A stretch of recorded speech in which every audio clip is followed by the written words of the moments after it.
Страх в Майнкрафте — это настолько субъективная вещь, что порой люди пытаются приписать к страшным вещам то, что априори ими не является. Различные скрины, звуки или даже простые дизайны мобов при должной обстановке в этой игре всегда были способны вызвать абсолютно противоположный по своему виду и форме отклик.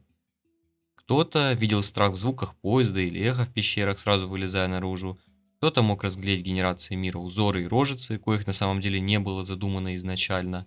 А кого-то пугают и мобы, будь то Варден или Крипер. Все эти вещи, безусловно, способны напрячь определенный тип игроков, но на самом деле почти ни одна из этих деталей не была задумана в том виде, в котором видят его игроки. Говорю сейчас про такие вещи, как генерация или крипер. Вещи, сделанные скорее под геймплейную составляющую, но способные вызвать отклик в душах сотен тысяч фанатов. А теперь задумайтесь, что игра, где твои возможности не ограничены ничем, вышла в момент, когда интернет переживал особенный хайп крипипаст и жанра хоррор в частности.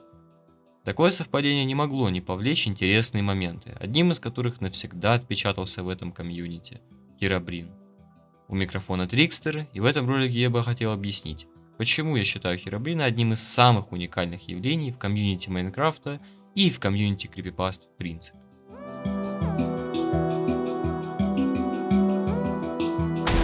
Почивший брат Ночи, Стив с белыми глазами или герой сотен видео и анимаций.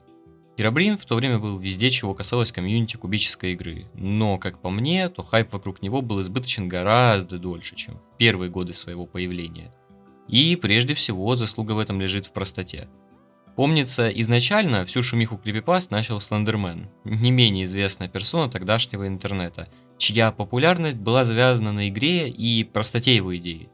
Мужчина без лица с белой как будто обтянутой тканью кожей в деловом костюме, похищающий детей. Звучит максимально просто, банально и заезженно. Но на тот момент все хорроры были чем-то более направленным на страшную часть. А Слендер показал, что людей можно запугать и более простыми методами. Вот и Херобрин пошел по его стопам. Оригинальный и без того известный облик Стива, но с белыми глазами, находящийся где-то там, далеко в тумане. Разработчики далеко не один раз говорили, что его нет в игре, но тогда, в 2010 году, после того, как эта фотка с Форчана разлетелась по всему интернету, людей было трудно в чем-то убедить, потому что Майнкрафт сам по себе, по своей атмосфере и сути, вполне мог бы иметь такую персону. История персонажа переписывалась такое бесчисленное количество раз, что сосчитать попросту будет невозможно, но почти всегда Херобрин оставался чем-то неконкретным, чем-то скрытым от глаз обычного игрока, существом, имевшим больше власти, чем любой игрок в своих мирах. В этом плане его концепт, игрок, способный на больше, чем вы, это очень классная идея, и пусть не везде он был всесильным, взять те же аниматики с Ютуба, где Null, Entity 303 и другие дрались на пару с ними в каком-нибудь режиме Hunger Games. Однако, если брать сюжетные произведения, то все видели в нем именно неотвратимое нечто, чьи мотивы очень вероятно злы, но не ясны до последнего момента. В прошлом ролике про Тревора Хендерсона я уже говорил, что самый сильный универсальный страх — это страх, лежащий в основе всего. Фобии, связанные с боязнью высоты, глубины, темноты и прочего первородного страха, всегда были куда страшнее, чем очередной монстр, которого даже нельзя прочувствовать больше, чем об этом сказано в сюжете. И Херобрин, как явление, идеально понял это. Почти в любой уже до боли стандартизированной истории о нем все еще можно проглядеть нотки неизвестности и вездесущности того, чьи мотивы нам не ясны. Он находился всегда там, где-то в туманах старых миров Майнкрафта, то и дело всплывая в обсуждениях людей, так или иначе видевших его у других игроков. Херобрин — это не просто очередной член интернет-крипипасты. Вернее, он является не только им.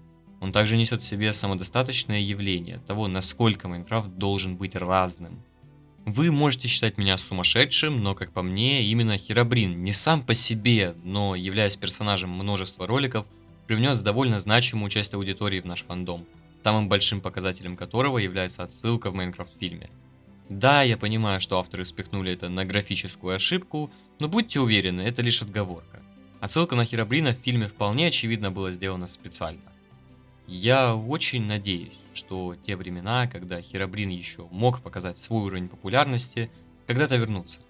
Ибо сейчас у Майнкрафта нету подобного интернет-персонажа, что был бы способен сплотить массы народа. Безусловно, есть всяческие реальные люди по типу Дрима, поставляющие нам тонны годного контента, или Варден, чье добавление в игру заставило многих зайти хотя бы попробовать, испытать вновь то чувство страха и тревожности. Но, говоря откровенно, все это немного иные отрасли. Херобрин — это искусственно созданное явление, ставшее неотъемлемой частью фандома кубоголовых. И подобных ему вещей мы так и не увидели.